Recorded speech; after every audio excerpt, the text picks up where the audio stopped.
you think the Jets fans think they're on the verge of a victory tour? Oh, no. The victory tour is a complete disaster. I understand that. Oh. Do you think that's what he's really implying? No. Go ahead. No, I think he thinks this is the time the Jets turn this around. I think he's delusional. No, he wasn't talking about the failure of the victory tour. Yeah, He was talking about. Yeah, I think he would. No. I think he used an ill-advised reference. Exactly. He doesn't know how that thing actually turned out. He doesn't understand what happened with the victory tour. Oh, I thought he did. No, sir. He should reference like the Eras tour that Taylor Swift is cleaning up on and has been wildly successful. He thinks this is where the Jets finally find their footing after the 1-1 start. They could be 0-2 if Will Levis wasn't such an ass clown at quarterback for Tennessee. This is where he feels like they're going to turn things around. Aaron Rodgers throws for 300 for the first time in years. Like, it's going to be the victory tour. Whereas, let's just Jimmy, let's play it again just because let's get Mazz caught up because I think this represents the euphoria of some Jets fans. But here's the reality. We're playing the Patriots tomorrow night. Aaron Rodgers showed another little glimpse, a couple more glimpses of what he's capable of in the win on the road against Tennessee. We're favored by 6. It might as well be 36 because this is day one. I know we won that game last year. Zach Wilson hits Garrett Wilson kind of on his back in the left corner of the end zone to steal the W from the Bills. But here's our reality. We have been beaten down by the New England Patriots for a very, very, very long time. They've won like 21 out of the last 22 games against us. That all comes to an end tomorrow night. And Aaron Rodgers, remember when the Jackson 5 did the victory tour? That's what this season is for Aaron Rodgers. He's going to throw for 350. He's going to throw for 4 touchdowns. And the New York Jets are going to dominate the New England Patriots. All right. And I'm just getting started. Again, he doesn't remember what happened to the victory tour. No, it was a disaster. So I caught just the end of that, and I thought, he's being sarcastic because he still thinks the Jets suck. No, I got it totally backwards. Just the opposite. After getting their faces beat in by you for 2 decades, this is now their time. Isn't it? Yeah, maybe. I mean, maybe he really believes this, but from the few Jets fans I've talked to, by the way, my whole left side of my face is numb. If that's why you're looking at me weird, I'm like, you're not. I'm not. I have a dentist this morning, so I'm doing the show like Mary Jo Buttafuoco today. The few Jets fans buddies I have, there's some trepidation and nervousness on their behalf where they thought that this thing was going to be a blowout when the schedule came out before the season. Now, because the Jets have played down to the competition, again, they should be 0-2. I think the way talking to these guys, if this is a one-score game after 3 quarters, they think they're going to lose it. And that's because they think the Patriots, even through just 2 games, have a better coaching staff than the Jets.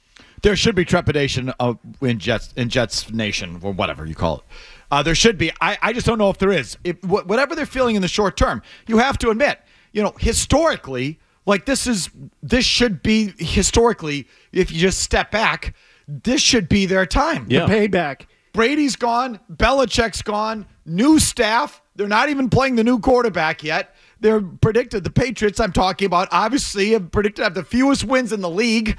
Underdog all 17 weeks. Meanwhile, the Jets are a talented roster with one of the great all-time quarterbacks under center, healthy, and this is the Jets' time. This is the time for payback.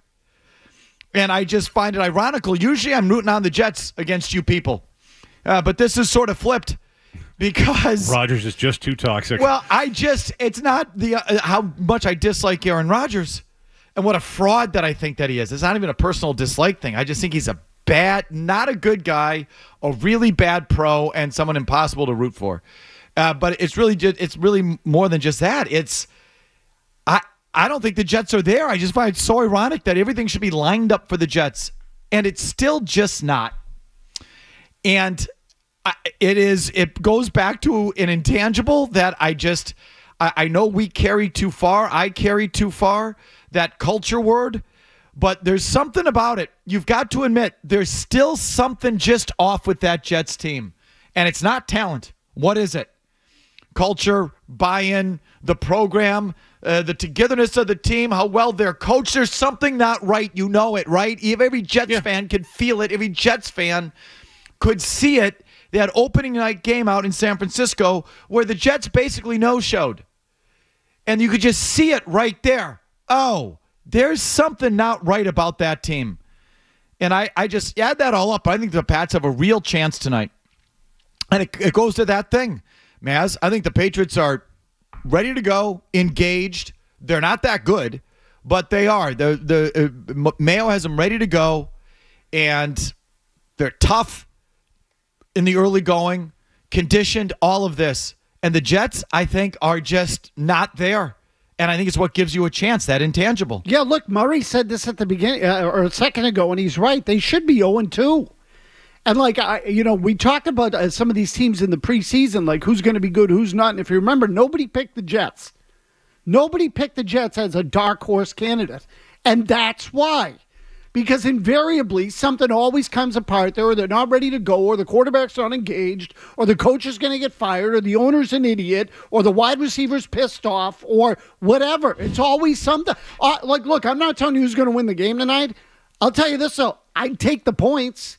I mean, given what it is right now, the Patriots look like they're hanging in there. They're going to show up. They're going to play hard, I think. And the Jets still look borderline disinterested and inept.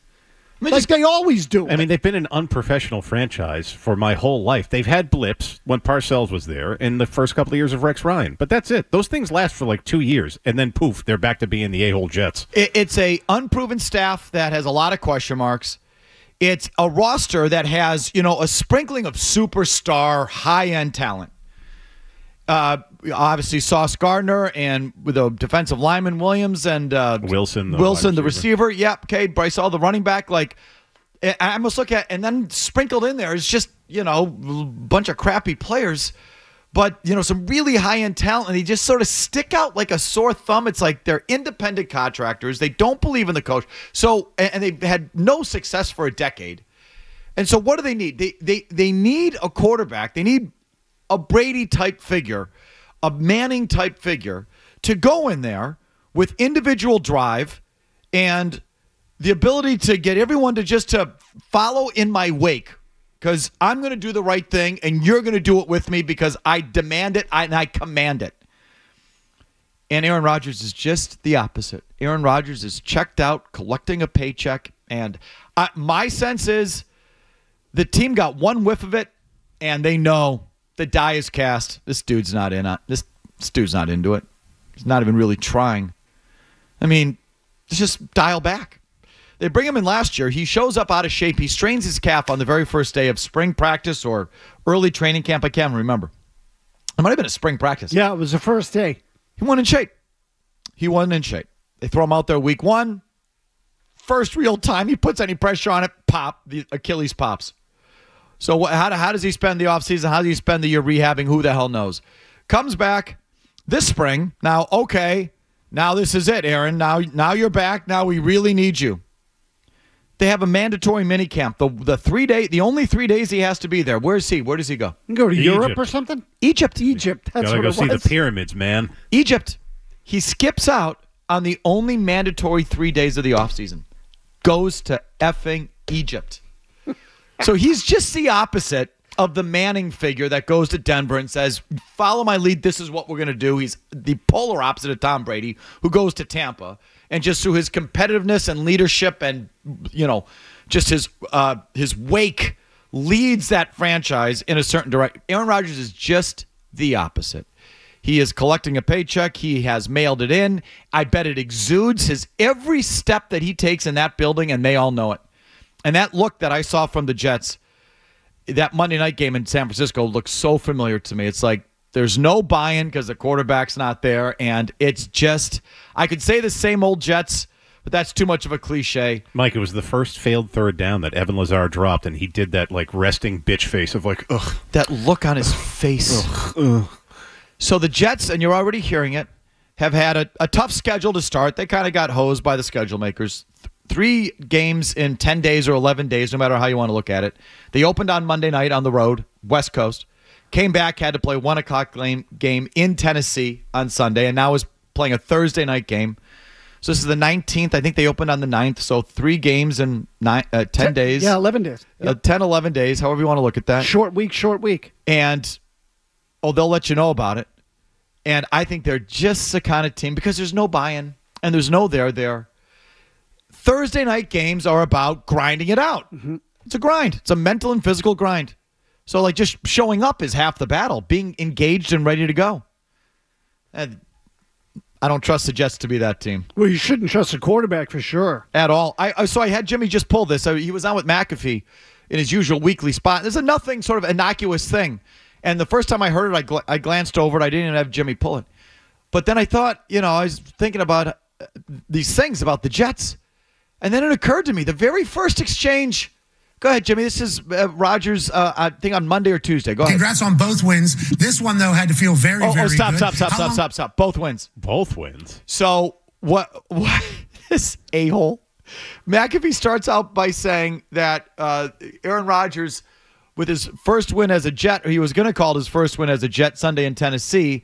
And he said, well, when I texted Aaron about that, he quickly corrected me. Aaron Rodgers technically gets a win for the Buffalo game last year because he started the game. So when you look at his Pro Football Reference stat sheet, or the way that they calculate this, if the quarterback who starts, it's like a pitcher in baseball. The quarterback who starts the game gets the win. So Rodgers made a point to tell McAfee, nope, I actually got the win in that opener against Buffalo. When he played, 4 snaps? Yeah, right. Yeah, 4 snaps is right. Came out with the American flag and got hurt in 4 snaps. You have nothing to do with that game, dude. This a-hole. But anyway, so that's what that comment was to start. Congrats on both wins. This one, though, had to feel very, very good. How long did you celebrate, and how quickly did you have to move on to Thursday night, which is kind of a good thing this early or a bad thing this early in the season? Well, 3 games in 11 days is a lot. But anytime you play on Thursday, you always know you got a little carrot at the end of the week, which is the Friday, Saturday, Sunday off. So it's like a mini bye. So we're just, grinding right now, trying to get to the Thursday, have a great performance, hopefully, and then get to have a nice little weekend off. He's just worried about the weekend off. Yeah. All he's trying, his focus is getting to the weekend. He just had a whole season off. His focus is the weekend off. It's like a mini bye week. Get the weekend off. Just get through Thursday. That's where his head is at. He's already in one sentence. He complains about the schedule. 3 games in 11 days is a lot. But the beauty of the bye, you get to the weekend. We got the weekend off. So we're grinding it out. Get through Thursday, and then we have the weekend off. Did I mention the weekend off?